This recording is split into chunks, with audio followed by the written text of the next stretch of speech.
ఉన్న తండ్రి, ఇంతకన్నా తండ్రి గురించి చెప్పడం నాకు రాదని రాసింది ఆ అమ్మాయికి ఫస్ట్ ప్రైజ్ ఇచ్చాం. తండ్రి అంటే అంత గొప్పవాడు. మీకోసం ఏ త్యాగం చేయడానికైనా సిద్ధంగా ఉంటాడు.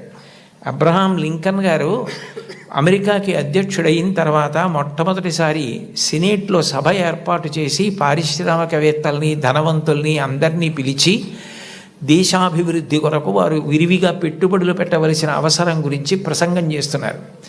లోకంలో ఎప్పుడూ అసూయ, పక్షపాతం, సంకుచితత్వం ఇవి కూడా ఉంటాయి.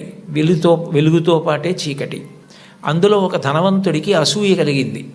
ఇంత పేదవాడు ఈయన అమెరికా అధ్యక్షుడవడం ఏమిటని అకస్మాత్తుగా సభలో లేచి నిలబడి, లింకన్, అదృష్టం కలిసి వచ్చి ఇవాళ అమెరికా అధ్యక్షుడు అయ్యావు. నేను వేసుకున్న ఈ బూటు మీ నాన్నగారు కుట్టింది అని బూటు చూపించాడు. అందరూ ఆశ్చర్యపోయారు. అబ్రహాం లింకన్ కూడా హతాశుడయ్యారు ఒక్క నిమిషం. కానీ వెంటనే ఆయన తేరుకుని తాను కూర్చున్న కుర్చీలోంచి లేచి నిలబడి ముకుళిత హస్తాలతో ఆ పారిశ్రామికవేత్తకి నమస్కారం చేసి, మీరు నాకు మహోపకారం చేశారు. ఇంత కష్టపడి పెంచి మా నాన్నగారు పెద్ద చేసి ఉండకపోతే ఇవాళ నేను అమెరికా అధ్యక్షుడిని అయ్యేవాడిని కాను. నేనే స్మరించవలసింది మా నాన్నగారిని. నేను స్మరించకపోయినా మీరు గుర్తు చేశారు. నిజమే, మా నాన్నగారు బూట్లు కుట్టేవారు. నాకు కూడా నేర్పారు బూట్లు కుట్టడం, చెప్పులు కుట్టడం. ఎప్పుడైనా మీ బూటు మీకు వదులైపోతే నాకొక్క ఫోన్ చేయండి. నేను అమెరికా అధ్యక్షుడినైనా ఆయన కొడుకుని. ఆయన కుట్టిన బూటుకి మరమ్మత్తు చేయడం నా అదృష్టంగా భావించి మీ ఇంటికి వచ్చి మరమ్మత్తు చేసి వెడతాను. అది నా తండ్రికి నేను ఇవ్వగలిగిన కితాబ్ అన్నారు. సభ అంతా కరతాళ ధ్వనులు మారిమోగిపోయింది. అది తండ్రికి అబ్రహాం లింకన్ ఇచ్చిన గౌరవం. తండ్రి పేరు చెప్పేటప్పటికి ఎంతటి మహితాత్ములు కూడా అంతటి మర్యాద, అంతటి గౌరవాన్ని చూపించారు. లతా మంగేష్కర్ గారు వ్రాసుకున్నటువంటి ఆవిడ జీవిత సంబంధించిన విషయాలు, ఆవిడ జీవితంలో జరిగిన అద్భుతాలతో కూడిన పుస్తకం ఒకటి ఉంది. దాన్ని తెలుగు చేత చేశారు ఈ మధ్య. ఆ పుస్తకం మీరు చదివితే అందులో మీకు ఒక ఆశ్చర్యకరమైన సంఘటన కనపడుతుంది. ఆవిడ చాలా చిన్నతనంలోనే వాళ్ళ నాన్నగారు దీననాథ మంగేష్కర్ వారు ఆవిడికి హిందుస్థానీ సంగీతం నేర్పారు. తండ్రి గారి దగ్గరే నేర్చుకున్నారు సంగీతం. చాలా చిన్న పిల్లప్పుడే ఆవిడికి ప్రథమ బహుమతి వచ్చింది పిల్లల్లో. దిల్ రుబా అని సంగీత పరికరాన్ని ఆవిడికి ఆ రోజుల్లో బహుమానంగా ఇచ్చారు. ఆవిడ ఎంతో అపూర్వంగా తెచ్చి పిల్లకి మొట్టమొదట వచ్చిన బహుమానం కాబట్టి ఇంట్లో పెట్టుకుని దాన్ని అత్యంత విలువగా చూస్తూ ఉండేవారు.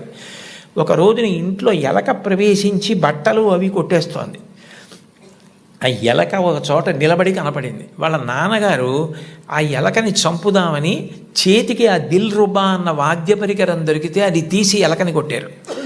ఆ ఎలక్కి దెబ్బ తగిలింది, పడిపోయింది. కానీ ఈ దిల్ రుబా అన్న సంగీత పరికరం విరిగిపోయింది. ఈ పిల్ల ఏడుపు మొదలుపెట్టింది. లతా మంగేష్కర్, నాకు వచ్చిన మొదటి బహుమతి ఈ పరికరం, మీరు విసిరేశారు ఎలక మీదకి, విరిగిపోయిందని. వాళ్ళ నాన్నగారి దగ్గరికి పిలిచి కౌగిలించుకొని ఆ పిల్లతో అన్నారు, చూడు, ఇట్లాంటి బహుమానాలు నీకు జీవితంలో పెద్ద పెద్ద ఇళ్ళు కట్టి పెట్టుకున్నా కూడా సరిపోనని వస్తాయి. బహుమానాల మీద నువ్వు ఆర్తిని పెంచుకోకు. నీలో ఉన్న కళ పెరగడానికి నువ్వు పరిశ్రమ చేయడం నిరంతరం చెయ్యి.